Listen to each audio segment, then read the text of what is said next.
Welcome to the Lead Pedal Podcast with your host, Bruce Outridge, where he talks all things trucking. Now let's get rolling. Hello, everybody. How are we doing today? Welcome to another edition of the Lead Pedal Podcast. This is episode number 1194. And we're back onto culture today, but we're going to be talking about safety culture, which safety goes into everything.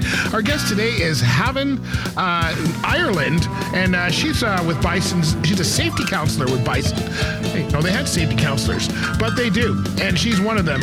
And so we're going to be talking with Haven today about her job, her role, and the Right to Decide program, and much more. But before we get to that, let's just talk about Bison itself, right? Bison is one of the safest fleets on the road. You already knew that. I don't have to tell you this kind of stuff. But I do have to tell you that they believe in putting safety first, which you will hear in this interview with Haven. Now, they've got their Right to Decide policy. You guys know all about that, right?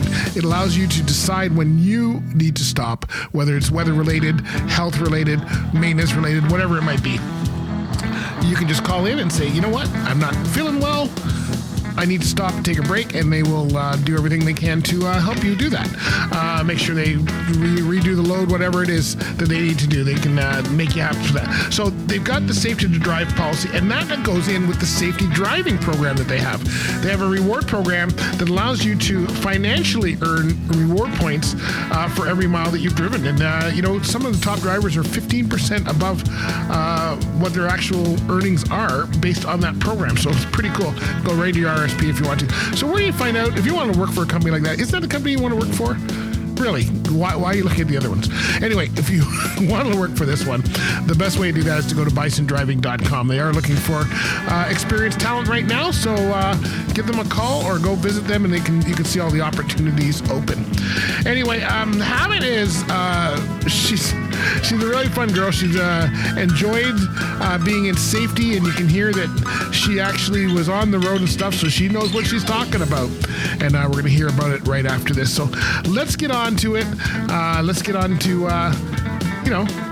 doing what we do, talking to people about the roles they have at Bison Transport. Here we go. Head over to Facebook now and hit the like button. So tell us how long you've been with Bison and what you do. And I've been with Bison since the middle of COVID, 2020. Right, okay. So I was a driver, and I came off the road and went back to a desk job.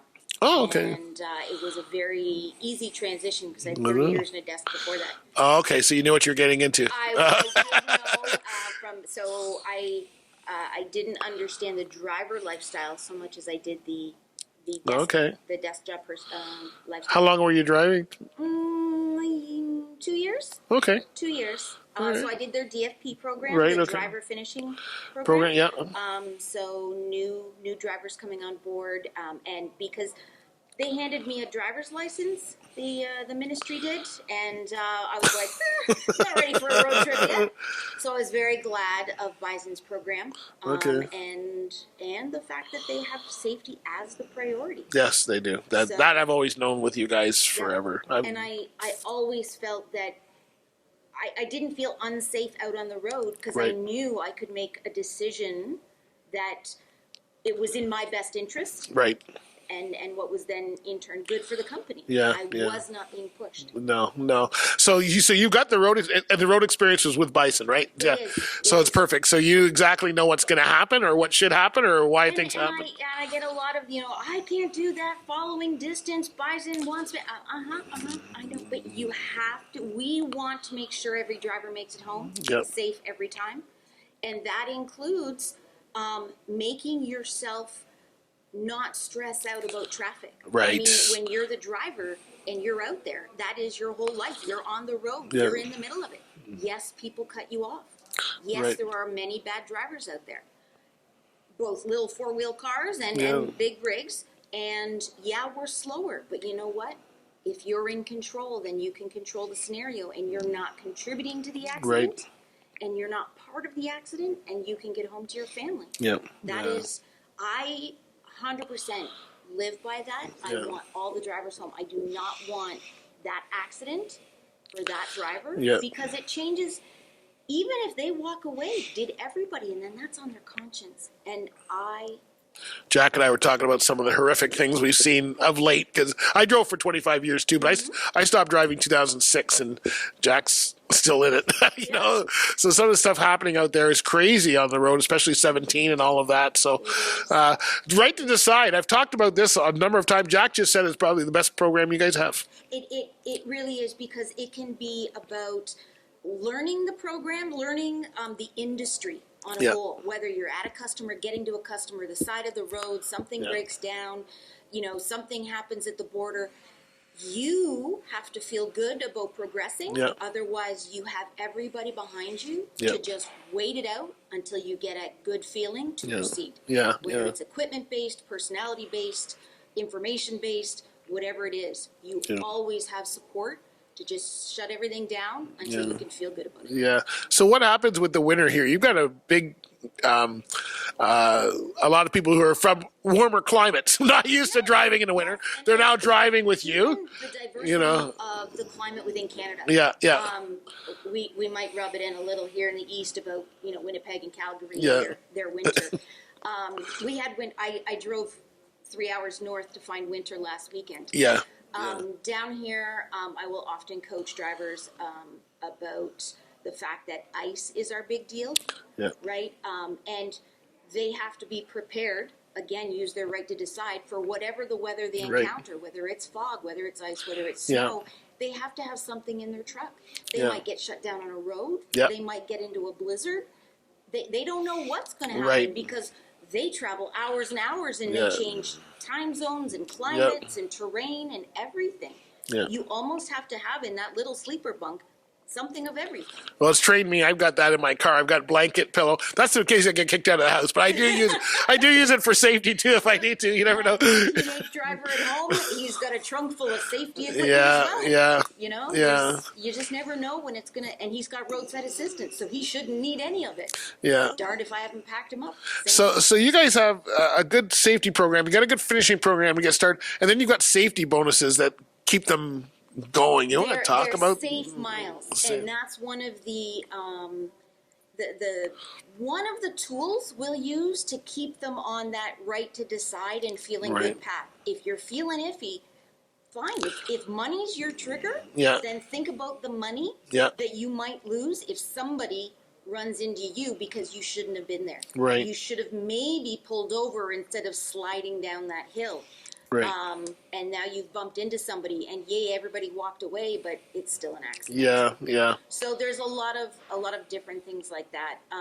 We'll use your family to try and trigger to say we want you home safe. There's a safety bonus. You're going to earn cents per mile every time you drive and don't have that accident. So make good choices, and that includes their right. Wow. Yeah, it's good to see. It's good to see them coming. I mean, I see some of the stuff that's happening, and I go, that can't be a Bison truck doing that, you know? Because unfortunately, we are very big billboards. With some unfortunate people, Bison drivers themselves, that are learning the priorities that we're trying to focus on, as well as an AV, we call the outside carriers. Outside carriers, that are using our product and unfortunately putting it on display and making headlines. And there's going to be something. In a company this size, I think there's always going to be an incident or something. You can't, you know, I always feel bad for the Swift would be your equivalent down in the States, I guess. And, you know, they get a bad rap and the videos. And I tell people, because I used to do some training, I go, a company that size, you're seeing 5% or whatever the number is, but it looks like a lot, because you see it on Twitter or whatever it is. So how do you manage that from a safety standpoint? Like, how do you guys? What I like about Bison is our safety department is safety focused. I hear that at a lot of other companies, their safety people are also doing recruiting and also doing these checks and also double checking on all these different things. Our safety team is very focused on the safety of the drivers. So, plus you have the experience. I know a lot of safety people who have never really been in a truck. It's more of an administrative at at their company, you know. I think we're about half and half right now Yeah. with people with the knowledge versus the people with the knowledge and Right. actual driving experience. Yeah.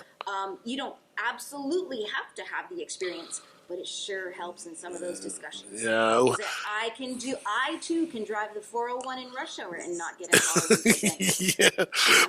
What's it like when you're dealing with the team? Do they look at safety as, oh, they're coming over, I must have done something wrong, or is it a more of a? I mean, I've known Garth and stuff for a long time, and he's very relaxed, and I think We are, and I am looking to build a rapport with drivers. Right. Yeah, if you're hearing from me, there's a good chance I'm calling you because we have another program out where we want everyone to be safe. Yeah. Or I'm calling because maybe you weren't compliant to what we already have established, Right. and I need to follow up with you. At no point is it supposed to be aggressive. Right. It's all about, hey, you chose Bison. Now, Yeah. hey, let's get on board so we Right. can do this as safe as possible. Oh, good. Okay. And I also think there's a lot of different personalities on our team of safety people. Right. Right. That we can match up with the many personalities of drivers. Yeah. So there's somebody for everybody. Yeah, yeah. And you guys are trying to bring a lot of women on board. What happens when you get women who are new to driving and, maybe a little, leery of the whole... I will tell, I did not go a day out in I was U.S. cross-border long haul, Yeah. and I didn't go a day without seeing at least one, usually more women on the road. Right. Bison has a great percentage of their employee base being women. However, I don't feel that it's quite as avant-garde as it used to be. Yeah. We're out there. Yeah. I only encountered one truck stop that did not have female showers. Is that right? Only one. Okay. And it was awfully tiny.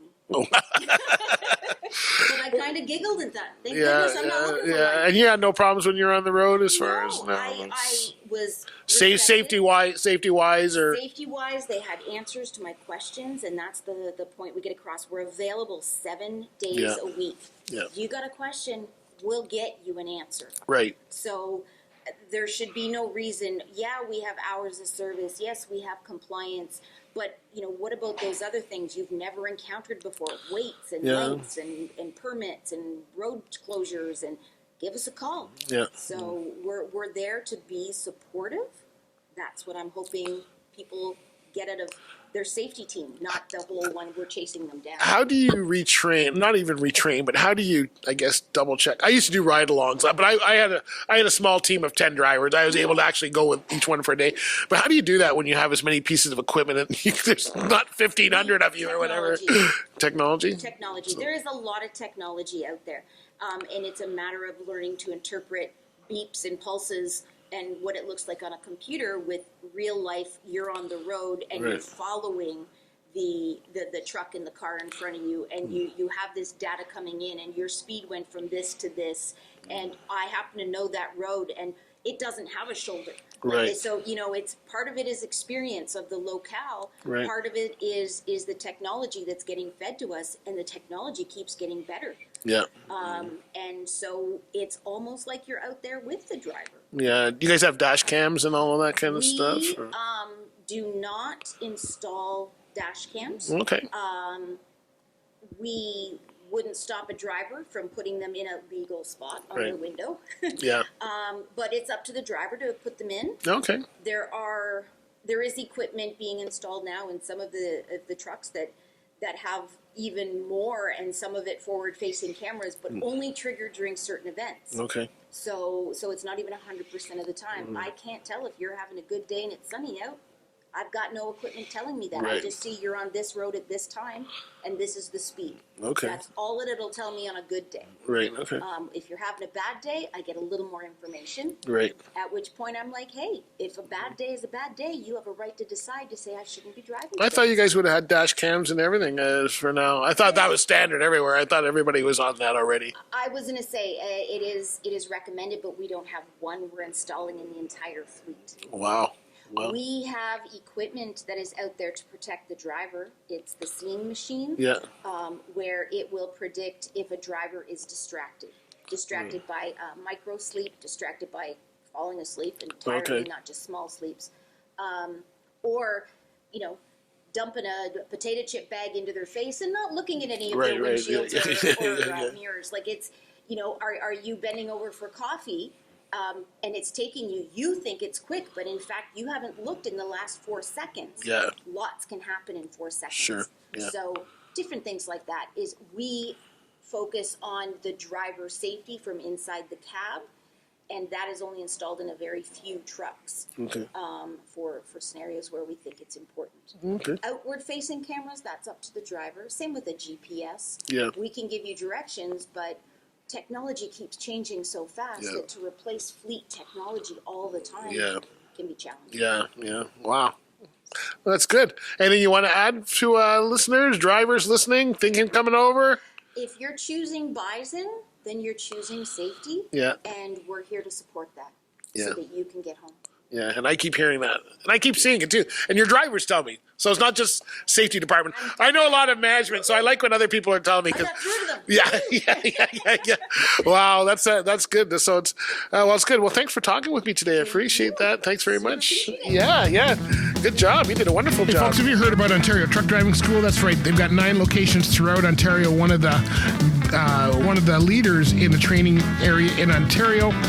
They've been around since 1978. They have everything from truck driving to heavy equipment and more. So if you're looking for a place to get solid training so that you can get on to great fleets like Bison, then you want to go to Ontario Truck Driving School. Where can you find them? At otds.com. Let them tell you that I sent you.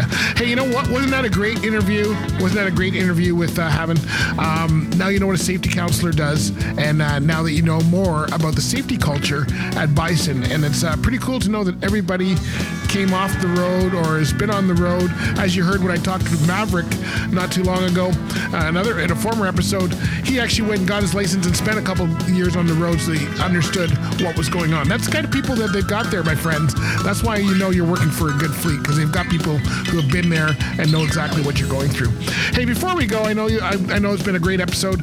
I'd go back and listen to all of our episodes on culture, because if you get in the right company with the right culture, that is going to set you apart and give you a career you're going to be happy to work with for sure, which you're going to hear probably next week. We'll be talking with veteran Jack Fielding. He's also with Bison, been there 25 plus years, award-winning driver, and we'll be talking with him next week. So if you think I'm just telling you from the new people, wait till you hear from the veteran himself.